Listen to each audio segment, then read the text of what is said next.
Merci mes frères et sœurs pour votre participation, pour vos cantiques. Béni soit Dieu. Nous faisons tout dans un seul but. Notre but à nous, c'est que des âmes soient sauvées ce soir. Ce qui nous anime, ce qui nous motive, c'est le salut des âmes. Ce qui motive un serviteur de Dieu, c'est l'édification des frères et sœurs. Et ce qui motive un serviteur de Dieu, c'est le salut des âmes. Ce soir, nous faisons la réunion parce que nous croyons à l'action de Dieu. Si nous nous regardons à nous-mêmes, on ne ferait pas la réunion. Parce que nous savons, que ce soit les serviteurs, les chrétiens, si nous devions faire quelque chose pour le Seigneur, et qu'on mettrait notre main dans la poche, je dirais, mais Seigneur, j'ai mes poches vides. Moi, je ne peux pas bénir les hommes. Comment vous voulez qu'un homme puisse bénir un autre homme? C'est impossible.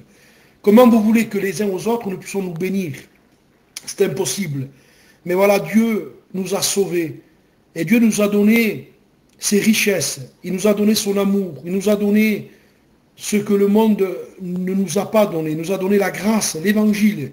Et nous faisons ce soir, nous partageons ce que nous avons reçu, tout simplement. Voilà, les sœurs ont partagé, ont chanté, témoigné. Nous partageons le trésor que nous avons reçu. Nous avons un trésor inestimable, un trésor inépuisable.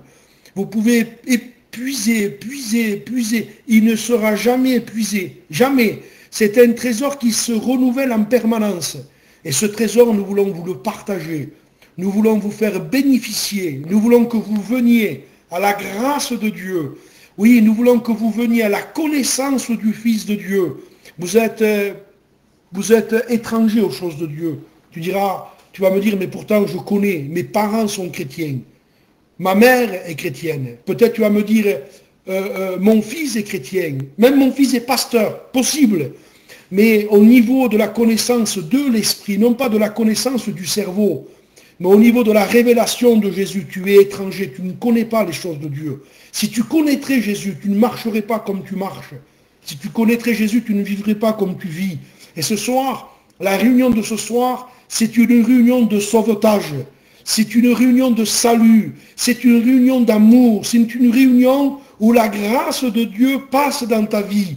Elle passe dans ta vie, la grâce de Dieu. Comme quand le Christ marchait dans les rues de Jérusalem, dans la ville de Capernaum et toutes les villes d'Israël. Il passait dans les rues, il passait dans les villages, il allait vers les gens, il faisait du bien à tous ceux qui venaient à lui. D'ailleurs, le cantique que la sœur a chanté, « Venez à moi », ce sont les paroles encore de Jésus-Christ. Cela est écrit dans le livre de Matthieu, si ma mémoire est bonne, au chapitre 11 et verset 28. « Venez à moi, vous tous ». Et une fois, je rappelais, moi j'aurais dit, venez à moi quelques-uns. Mais Jésus, son pouvoir est un pouvoir insondable, inarrêtable. Il est capable de dire à l'humanité entière, venez à moi, non pas quelques-uns, mais venez à moi, vous tous, qui êtes fatigués de la vie, fatigués de la routine, fatigués de notre vie. Et la sœur disait dans le cantique que les poids, les charges sont trop lourdes. Et la vie est lourde. La vie est fatigante. Tout nous fatigue. Nous vivons un temps terrible d'angoisse. Sur la terre, il n'y a pas de paix, vous l'avez remarqué. Tout n'est qu'angoisse, peur. Avec ce que nous sommes en train de vivre avec le coronavirus. Jamais nous avons vécu les fêtes de Noël comme cette année. C'est la première fois. On se rappellera de ce Noël 2020. Jamais. Vous ne pouvez même pas manger avec vos familles. Vous êtes obligé de manger quelques-uns, vous avez peur. Vous voulez faire vos Noëls avec votre famille, à vous retrouver, je ne sais pas, 30, 40 personnes, vous ne pouvez plus. Pourquoi? Parce que ça fait peur. Et si quelqu'un aurait le corona, et s'il me le donnerait, alors c'est fini, il n'y a plus rien. On sent que nous vivons les dernières années sur la terre. Ce sont les dernières années, les derniers moments. Nous sommes plus près de la fin que le commencement. Et ce soir, Dieu vous fait grâce. Il vient vers toi ce soir, à travers l'évangile, à travers la parole, à travers les cantiques. Qu'est-ce que j'aimerais ce soir que tu te sauves? Qu'est-ce que j'aimerais ce soir que tu te convertisses? Je demande à Dieu de tout mon cœur qu'un mot de Dieu, un mot de l'Esprit vienne percuter ton cœur. Il faut que ce soir, tu prennes conscience que ta vie est fragile, que ta vie est courte, que la vie ne t'appartient pas. Je répète encore, la vie ne t'appartient pas. Tu ne peux pas. Tu diras, mais je me convertirai quand je le voudrais. Je me convertirai quand je le déciderai. Je me mettrai en règle quand je le voudrais. Non, non, non. La vie ne t'appartient pas. Excuse-moi, avec le respect que je te dois, tu n'as pas assez de pouvoir pour décider. Tu es fragile, très, très fragile. Les gens, vous savez, un jour, un homme de Dieu disait, il avait fait le calcul, qu'il meurt je ne sais pas combien de personnes sur la terre. Toutes les 2 minutes, je crois qu'il meurt, je ne sais pas si c'est 80 personnes.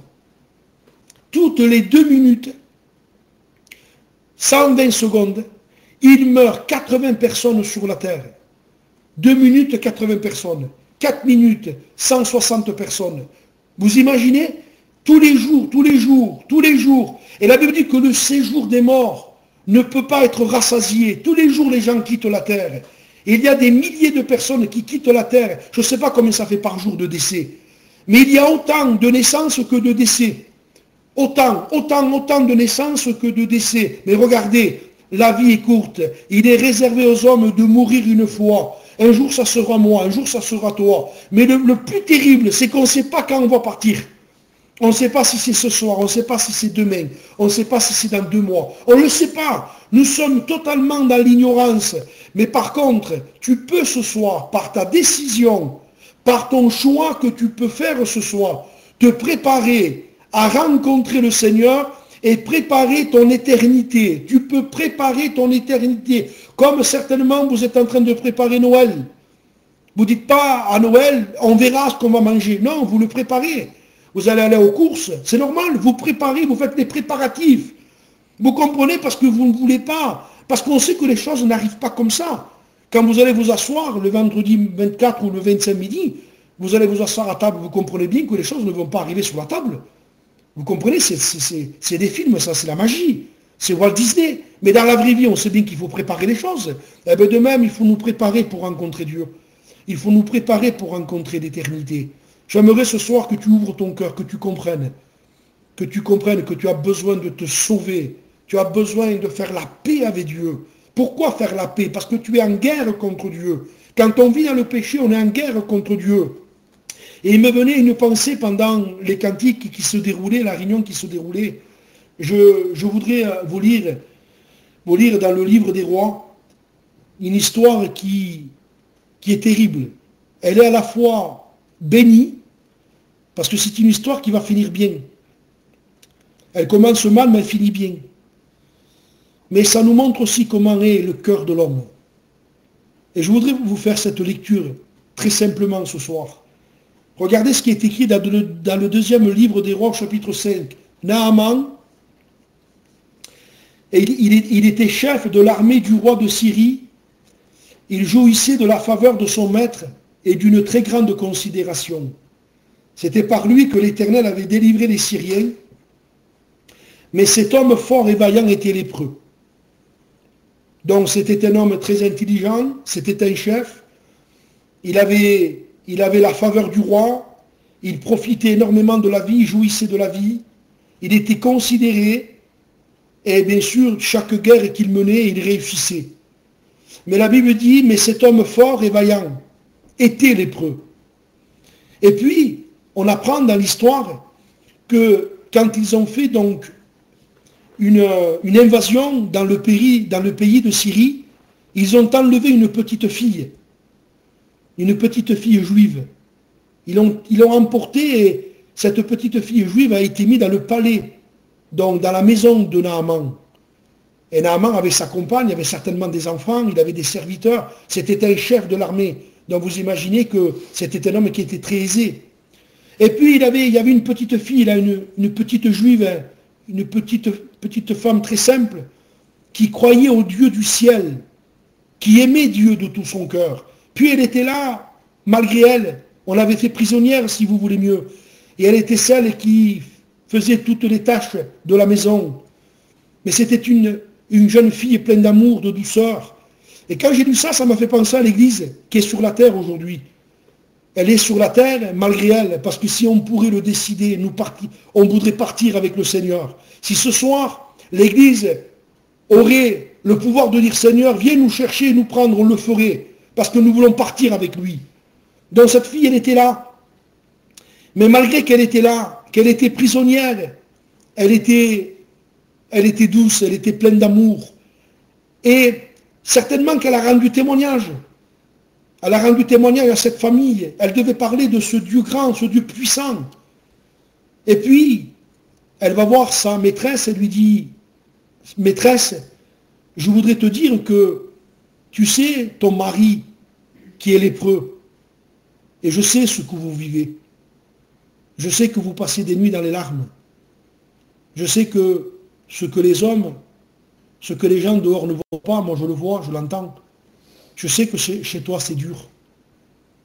Je sais qu'il y a de la tristesse et des incompréhensions et des comment et des pourquoi.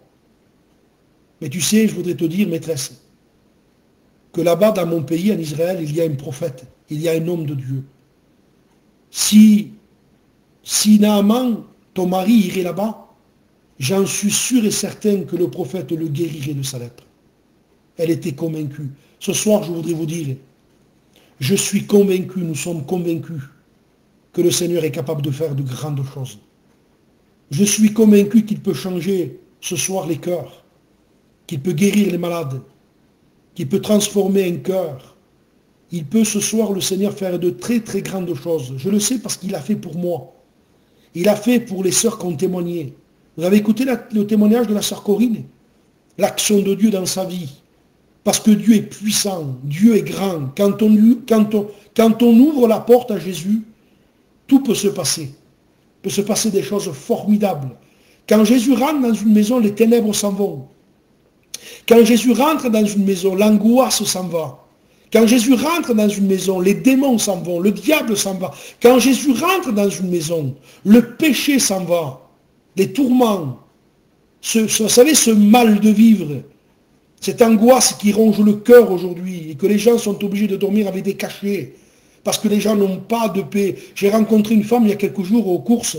Elle me disait, je n'arrive pas à dormir. Le docteur m'a marqué des cachets très forts. Même les cachets ne peuvent rien y faire. Et je lui ai dit une parole très courte, je n'ai pas voulu aller trop loin. Je lui ai dit, on a tellement besoin de Dieu. Et elle m'a dit, oh oui, je voudrais vous dire, vous avez besoin de Dieu. Vous avez besoin que le Seigneur rentre dans votre maison. Vous allez me dire, mais tu sais, tu ne me connais pas, j'ai tout. Oui, vous êtes certainement comme Naaman.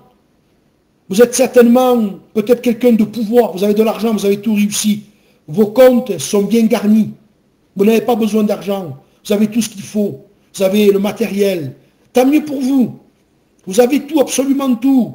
Vous jouissez dans la vie. Vous pouvez vous payer ce que vous voulez. Tant mieux pour vous. Vous jouissez et vous arrivez à trouver même de la faveur vers presque tout le monde. Vous êtes aimé par tout le monde. Tant mieux. Vous êtes même considéré. Tant mieux aussi. Et vous êtes fort et vaillant. Il y a des gens qui disent, nous on est forts, on est des vaillants. Nous le matin on se lève, on va gagner notre vie, on est des vaillants. Tant mieux. Cet homme était fort et vaillant. Mais cet homme fort et vaillant était lépreux. Il y avait un problème à l'intérieur de lui. Une maladie qui le rongeait. Avec le respect que je vous dois, une maladie qui détruisait son corps. Une maladie, parce que la lèpre c'est ça, hein, excusez-moi pour les mots forts, mais c'est la vérité. La lèpre, elle pourrit les membres du corps. Elle fait pourrir les membres. La lèpre c'est terrible. Ça fait pourrir les membres et ça a une odeur horrible. Elle détruit le corps petit à petit. Et dans la Bible, la lèpre est symbolisée au péché. Le péché détruit. Le péché est en train de fracasser les esprits des hommes. Les hommes sont malheureux. Les femmes sont malheureuses. On a un besoin de gagner de l'argent. Il faut gagner de l'argent. Si on n'en gagne pas, on est malheureux. On n'en dort pas. Les autres, ce sont les cachets, je ne sais pas moi, et les stupéfiants, et tant de choses. Nous avons besoin de remplir ce cœur qui est vide. On a besoin de partir, il faut partir. On voudrait partir en voyage. On a besoin de partir un peu, de s'aérer. On voudrait partir sur une île. Oui, mais vous pouvez partir, mais vous reviendrez, et le problème reviendra toujours. Parce que le problème du péché, c'est dans le cœur. C'est à l'intérieur du cœur que se passe le péché. C'est à l'intérieur du cœur que se passe le mal. Le mal est à l'intérieur du cœur. Et vous allez me dire ce soir, mais depuis que j'écoute les réunions sur Zélo, je me sens béni, tant mieux. Je sens quelque chose, tant mieux, je suis content que tu es béni. Mais la bénédiction n'est pas simplement une atmosphère de réunion ou de Zélo. Les Zélo peut être une erreur pour toi. Pourquoi? Parce que tu peux écouter l'évangile, la parole, les cantiques, sans vouloir suivre Jésus. Mais les réunions te font du bien. Ça te permet même de dormir dans la paix. Tu sens une paix dans ces réunions. Quand tu écoutes les cantiques et tu sens quelque chose qui t'apaise, tu sens un calme sur toi. Même dans ta maison, tu sens l'atmosphère depuis quelque temps, l'atmosphère a changé. Parce que tu es au contact des cantiques et des témoignages, mais tu es surtout au contact de la Bible. Ça produit quelque chose de bon, mais ce n'est pas suffisant. Non, il faut que le Seigneur rentre dans ton cœur. Il ne faut pas simplement que tu écoutes l'évangile par zélo, ou que tu ailles même dans un local. Il faut que tu fasses le pas d'accepter Jésus. Je te pose une question. As-tu accepté Jésus comme ton roi et ton sauveur? Toi seul a la réponse. Et tant que tu ne feras pas ce pas de l'accepter, le péché te détruira petit à petit. Il n'y a rien qui peut arrêter la lèpre. Rien. Même si vous y mettez un peu de parfum dessus, même si vous essayez de cacher la lèpre. Mais vous savez, Naaman, il savait la cacher. Il savait la cacher dans ses habits de soldat et dans son armure. Mais la lèpre était à l'intérieur de lui. Et cet homme qui était fort, qui jouissait, qui était considéré, cet homme était lépreux, malheureux. Le soir, il devait avoir des larmes avec sa femme. Il devait pleurer. Et il devait dire, ma femme, je vais mourir. Comment je fais? Vous savez ce qui se passe dans les maisons et que les gens ne savent pas. C'est normal quand on sort de chez nous. Vous comprenez bien qu'on ne peut pas faire savoir aux gens ce qui se passe chez nous. Quand la porte se ferme et qu'on sort, alors nous sommes obligés d'entamer la vie et le rôle que nous devons avoir. Comprenez? Ça va? Et puis on répond ça va. Et souvent, quand on dit à des gens ça va, souvent ça ne va pas. Mais quand on rentre chez nous, on se retrouve seul. Et c'est ce qui s'est se passé pour Naaman. Il allait faire des guerres. Vous l'imaginez, Naaman, sur son cheval? Il devait avoir un cheval extraordinaire. Il galopait, il se battait, il sortait l'épée, il savait se battre.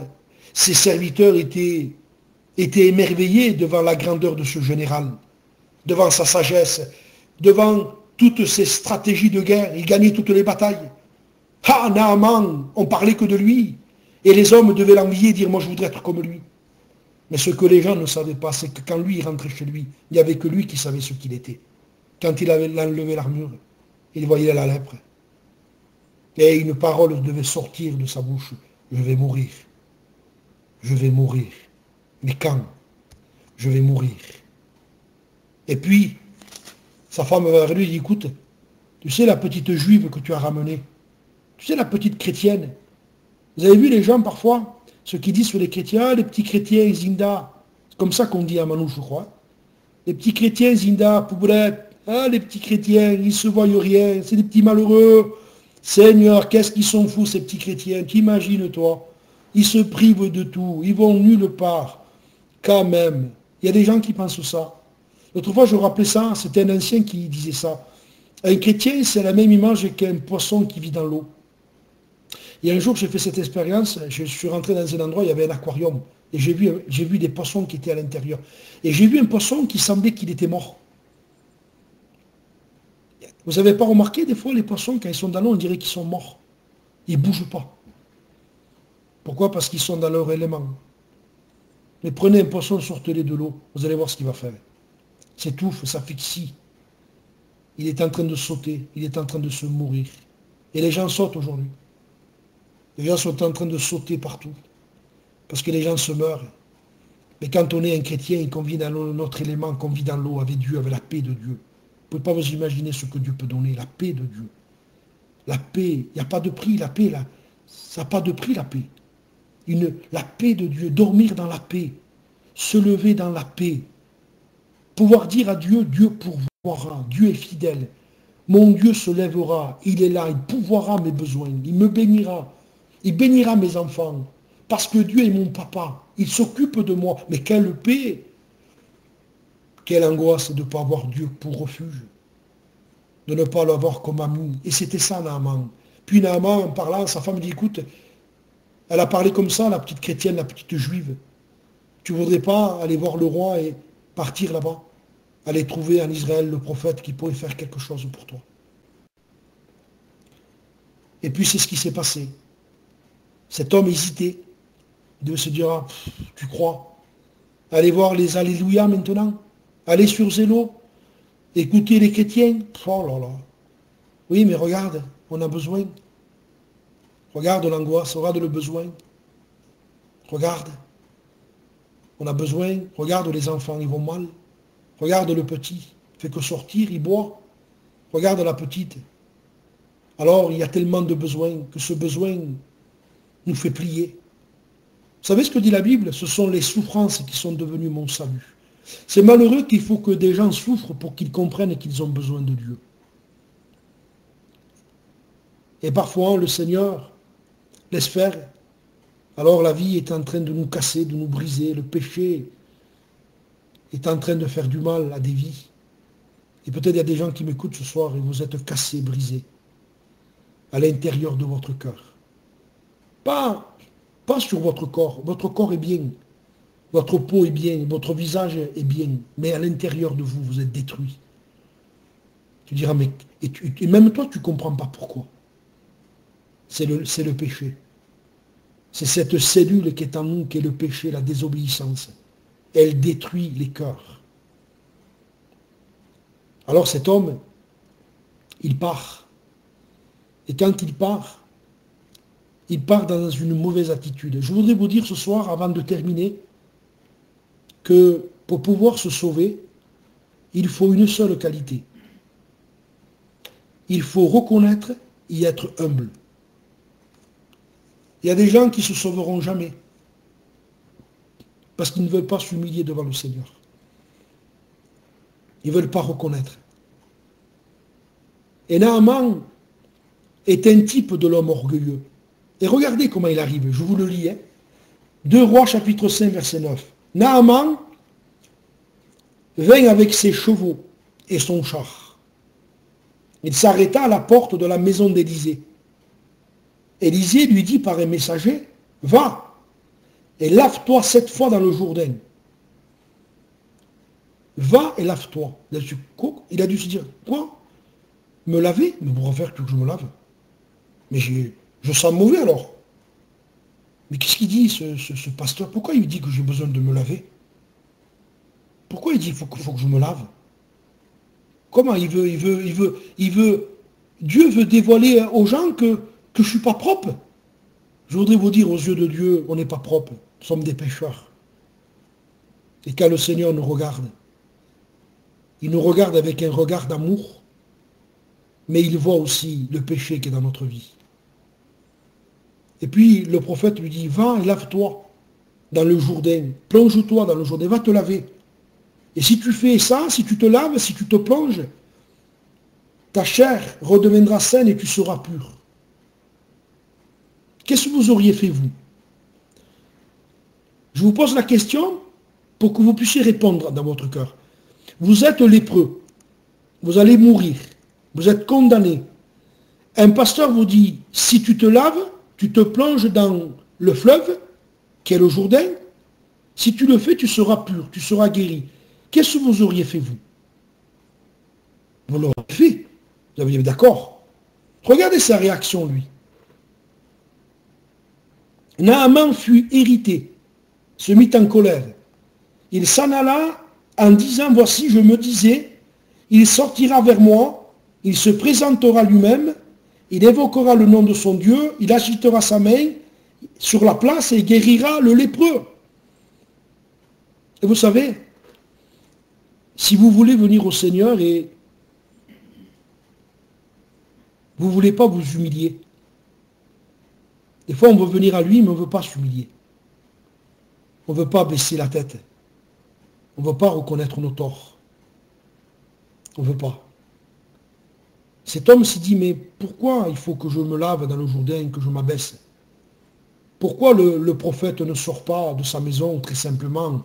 Pourquoi il ne m'impose pas les mains? Pourquoi il ne me guérit pas? Et puis on n'en parle plus.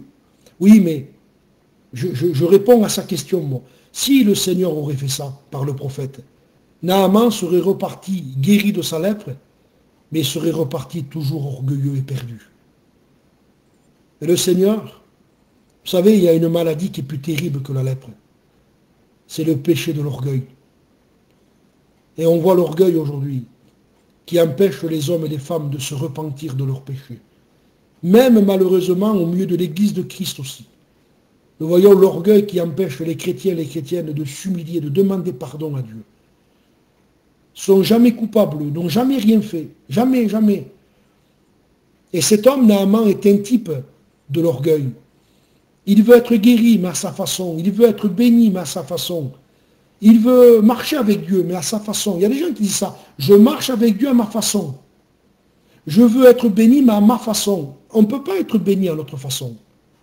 Il n'y a qu'une seule façon pour être béni. Il faut s'humilier devant Dieu.